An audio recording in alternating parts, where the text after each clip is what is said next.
explain that. And then go and start your mood board, and then come back and iterate on what you've written. So it's a conversation between the both.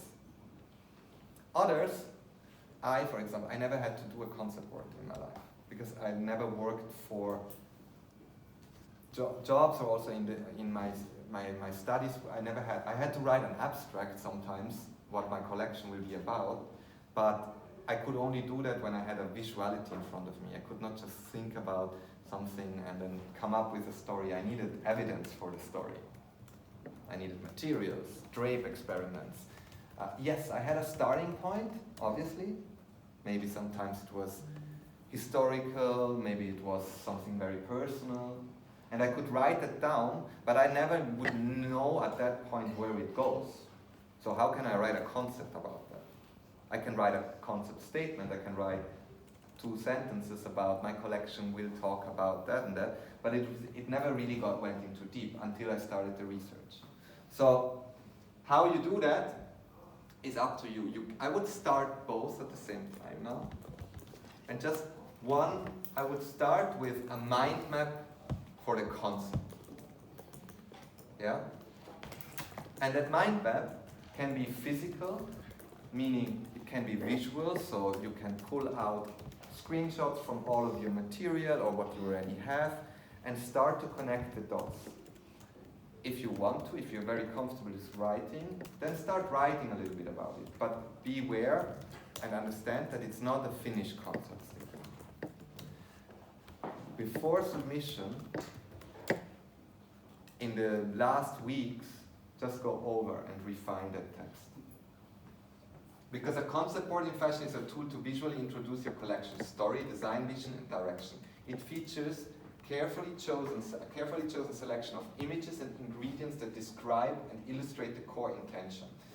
So your concept board can be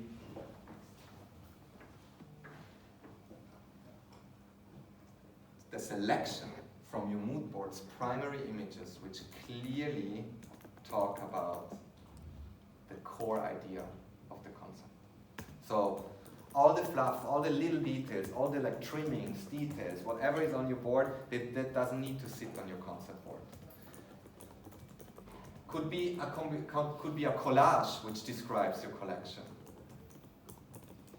And then maybe secondary. And with secondary images, that could be 3 images. And these images could be really important if your collection is historically based, for example. And you want to make it clear that this is the time where I draw inspiration from. Or this is the movement I'm drawing inspiration from. Or this is the feeling I'm drawing inspiration from.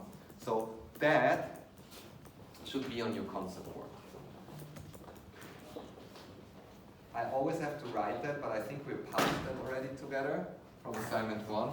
Please don't look who looks or runway photos from other designers, not on your concept board and not on your mood board. We are not doing trend boards, right? We're really not doing trend boards here.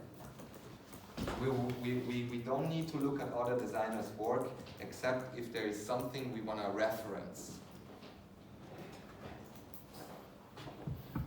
Don't look at that, that's all. So, keywords and short comments. So elements could be, you could put short keywords on it. You could be, and that's the most important part of your concept board, is a text. Yeah? A concept statement.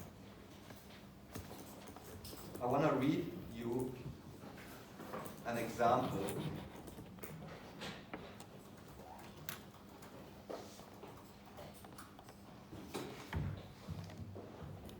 Yes, I know it's again him, but he does very good concepts.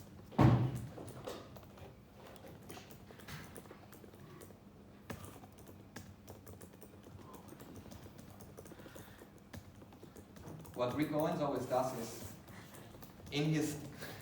It's so long. It's long, yeah. But this is not directly a concept statement. What is this? How would you call this for a show? The show notes? Show notes. These are show notes. And I really like that they always put their show notes in the YouTube videos. But show notes are very close to a concept statement. Because a concept statement a show note is actually a translation of a concept statement, right? We want to inform, we want to communicate at a fashion show, what is this collection about? We want to describe this collection. We want to make it emotional, storytelling, but we also want to make it descriptive, referential, what kind of pieces are we going to see, so the range, right? So I actually didn't want to read this one. I wanted to read another one. Porter's Will, yeah. Because it's a will. So, how does he start? He says, following our man's show, we are once again showing in my home and working compound where we began selling our collections 25 years ago. So, obviously that's just describing where we are and where the show is, but that we don't need to, but in general. An intimate move in observance of the barbaric times through which we are living. The show is called Porterville. Recalling my experience growing up in a judgmental environment hostile to an overly sensitive young sissy. This kind of banal hostility and intolerance is a fact of life that we are witnessing at its most horrifically magnified intensity right now. So he draws parallels to where he grew up as someone not fitting in, right? And to the general climate, political climate in America and in the world, right? In past interviews I've mentioned my stern father not allowing a TV in the house, but I underplayed the significance of what he replaced it with, opera. Stories of aching, longing and disappointment set to rapturous music, reaching for transcendence by Puccini, Wagner, Purcell, Strauss. And every evening he would softly read Edgar Rice Burroughs' paperbacks to me, which is a science fiction writer. Stories set in space with names like Tuvia, Maid of Mars, and Lana of Gartol, and Princess of Mars, filled with beings that were weird but noble. And he would alter his voice for each character. On each book cover would be a Frank Frazetta illustration of muscular heroes and heroines in the briefest of vaguely Jugendstilesque space gear, surmounting jewelry-adorned monsters. This was the world I longed to leave Porterville for. So he talks about his escape, right? Through the sound, through the influences of his father's music and his reading and dreaming and going away into these fictional worlds, right? And he describes, and what is really nice is he's well aware of his sources. He's not writing, and I'm inspired by science fiction novels my father read to me, right? He kind of paints us a picture. We could now start to go into and see, oh, how does this look like? And we could now draw reflections and comparisons to the collection we see, yeah? So what do we see here? We see her like setting the scene, I would almost say. It's starting to talk about what that concept is about. What at this place and time, what is he interested at? Yes, this is from his past, this is very personal, but that could be, if you translate that first part, could be anything, right? But what it is it's descriptive, it's storytelling, and it paints a picture.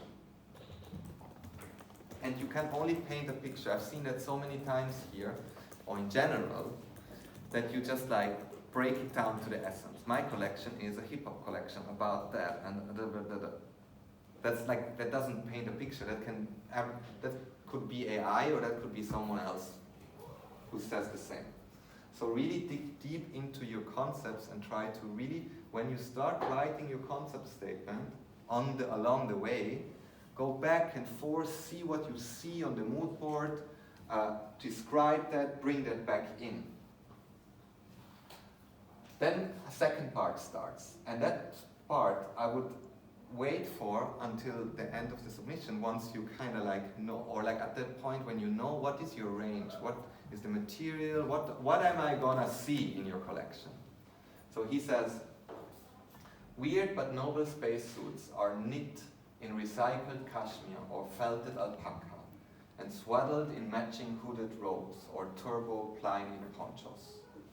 Knit top, knot and bundle around the upper torso, while leather duvet stretch pull-on boots anchor the lower leg, echoing our inflated rubber collaboration with Straight to K for our last match. So these are these big rubber boots, maybe you've seen them.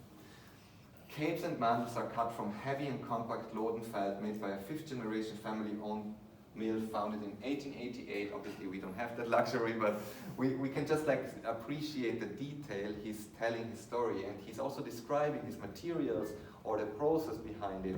Like the little things which kind of catch the audience and which kind of already paint a textural picture. At the foot of the Massif of Dachstein in the Austrian Alps, that's where I'm from, funnily. So this Loden material is this cooked wool, really beautiful, really rough, hard, but it's really protective. Woven with coarse Austrian wool and felted using purified glacier meltwater from the Dachstein. Okay, that's sexy, but too much. We cannot do that. But you can translate that, right? You can find like a way when you describe, for example, the material treatments you did. Yeah? You can really try to describe it. I know your language actually invites to that, so you could really start to like really paint a picture. Shaggy coats and donut stoles are made from heavyweight felt. So he goes on and he like very thoroughly. That's maybe where we differ now into a show note because we cannot describe the whole collection. He asked, like he mentions all the collaborations, the models. And the music is a synthesized version of Pavane for that Princess by Ravel that my father often used to play in our house and sounded like an eerie, elegant and benevolent world far away from Porto. So that could be a blueprint for you to look at, kind of alter. Obviously the middle point is a lot of description. So yours can be much shorter as a concept statement, but what we can pull out of this is references, both historical, to your inspiration, to your storytelling, some material, some treatments. If you have a special way of treat or an important material, describe that material. You could also go, he's not so keen with color, but if you're keen with color, you could go and really describe the colors and the references of the colors, where they came from, what they did. Yeah? So that's a good resource to kind of read. Or in general, if you just Google for show notes, you can figure out if there is some elements in it. Concept statements, it's very difficult to find real concept writing about collections, except what you could do is you could go and read upon fashion journalists who write. But that's a second degree, right? That's someone looking at a concept.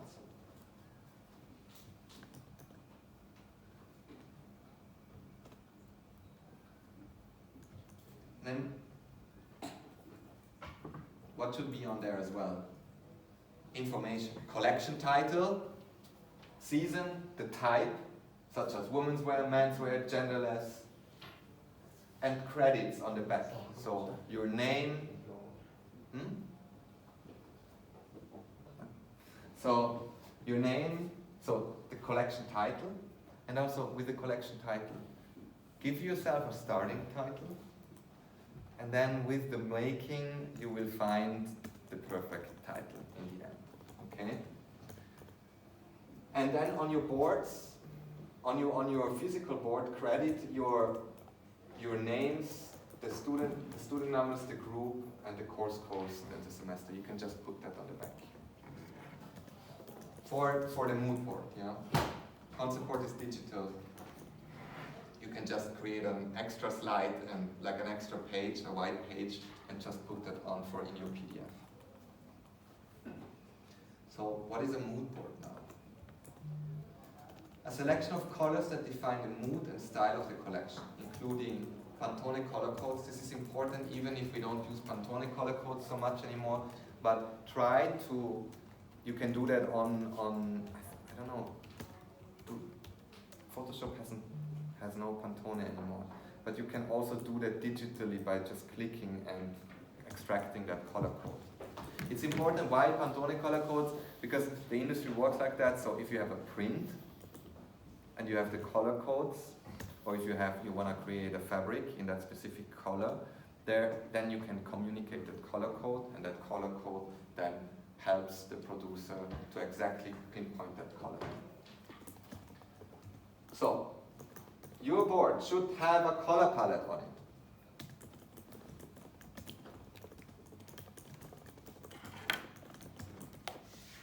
Fabric and material swatches. I'm going through this quickly because I have visuals for that. Fabric and material swatches, so fabric samples, material, other garment details, which gives texture and the surface. Pattern and prints. If you want to do prints in your collection, then do prints. Show examples, make prints. You can do prints digitally, you can do prints by hand, you can already put them with different techniques on fabrics, rubbing, gel printing.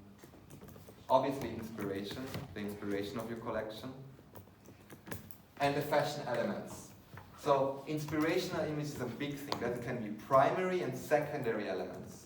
And you can use them and work with them as you did now, through cutting out, zooming in, making them black and white, showing what it is actually what you're interested in. If it's mood, then it could be the total image. If it's something which is more like a detail, then zoom into that detail. And fashion elements, and again, don't use full-way runway looks, but you're obviously allowed to reference ideas. If it's like about shoulders and you did a shoulder study, then you can do the best shoulders, can be on that mood board, can be drawn over, can be traced, can be illustrated, or can be referenced.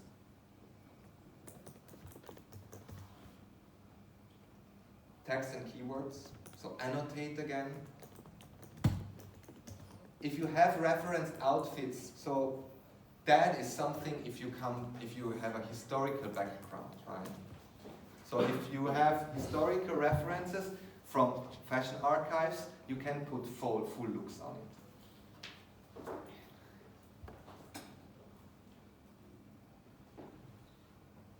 So I'm not going to go through this we're going to do the next time. This is the look sketchbook and the sketch sheet because we're not there just yet.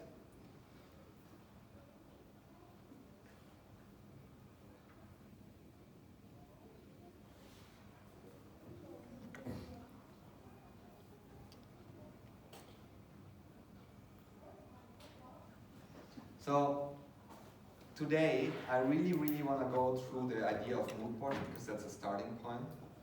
And I want to, if you want to do this, we don't do this in class, you can just work together. This is actually something you can then try later on when in the mood board process, so not in the look development process, but you can play this game Exquisite Corpse. Do you know what Exquisite Corpse is? Everybody heard of Exquisite Corpse? It's when you... Is there a paper somewhere? You can use the whiteboard? No, I need a folding of paper. It's okay. Ah, yeah, here.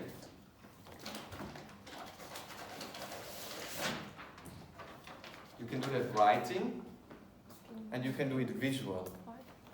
That maybe is also something which could help you of if you're not quite sure yet what to take from your individual work, or if you're having a hard time of like negotiating. Take a piece of paper, all of you then, each of you, and you know this drawing and folding, and then the next person draws that. So I draw the hat, I fold it, I give it to the next person draws the top body and then folds it. And then when you open, you have all of these ideas coming together. You can do that even by, so you can use this tool of like engaging with something you might have a hard time to negotiate just by visualizing. You can all even write that. you can let's start writing a concept or a story. And each of you writes 2 sentences, and you could say, I'm writing about the body. I'm writing about the space. I'm writing, and then you can open it up, and maybe some interesting ideas come out of it. Because you already did your research, it doesn't come from nothing, right?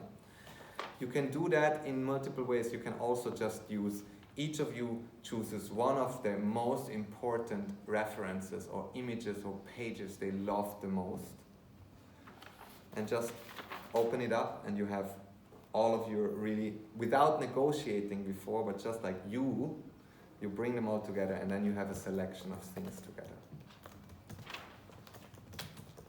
Exquisite corpse writing is really cool. It's actually coming from a movement which is called Dada movement, and it's like a Swiss movement of absurdities, also we could call it, and they did a lot of exquisite corpse writing.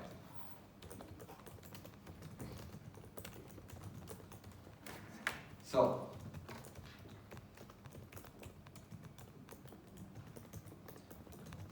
mood boards can be very, very different depending on what we make these mood boards, right? As a photographer, we approach a mood board differently for a client, for example. As a graphic designer, we have a different mood board. As a fashion designer, we have a really complex mood board because we're dealing with so many elements. We're dealing with the body, we're dealing with shape, we're dealing with color, with fabric, with material. So usually we want to represent all of this on the mood board. It's a visual tool, it inspires the creative process, it decides the visual direction. It also gives structure. That's really important. It should give structure. Okay. That's just an interesting random mood board I pulled out because there's some things strange with it and some things work and interesting. So, who could you think did this? What kind of brand would do a mood board like this? Patagonia. Huh? Sorry? Patagonia. Yeah. Patagonia. Obviously, we immediately go into that direction, right? So, yes, it's funny, I know. But still, okay. So Patagonia could do that, right? Now we could think about, is that relevant? I like the mood board because it has depth. But we could also say maybe certain elements from a big brand is a little bit culturally insensitive. Huh? Yeah. So, but let's look past that. I've just pulled this up to understand what are the elements on this mood board which kind of tells and gives direction. What can we see here? And this is more of a commercial part, right? So we have artist references, we have print ideas, we have mood, right? We have material experiments, and this is quite interesting because we have an application of material experiments. So we have a reference where we stitched or we taped something on, and that would influence an element directly for our quilting. And again, I'm not looking on the cultural appropriation side of this, okay? Because there's lots of it wrong with it. But then we have, obviously, this is because it's a commercial part, we have some range references, yeah? And I don't want you to do this. Like, yes, if it's historically, if it's referenced, yes, but we're not doing a commercial brand project now where we say, we have old material which we can reference, right? We have old collections. You might do that as a designer if you already are very long in the process and it's your X collection already. Then you might pull out your own archive, right? And work with it and have that on your board. You have tons of color, and we could argue maybe that mood board would help that mood board if the color is a little bit more organized. Yeah? Agreed? It gives us a feeling, but the color still is stuck somewhere in the mood, not in an application. Because we have a little bit here, a little bit here, and that's fine. That's why usually I would work similar. I would have everything on a wall where I pull and stick, and I have like rice rice pins, just pins, and then I would constantly move this and shift these around, yeah?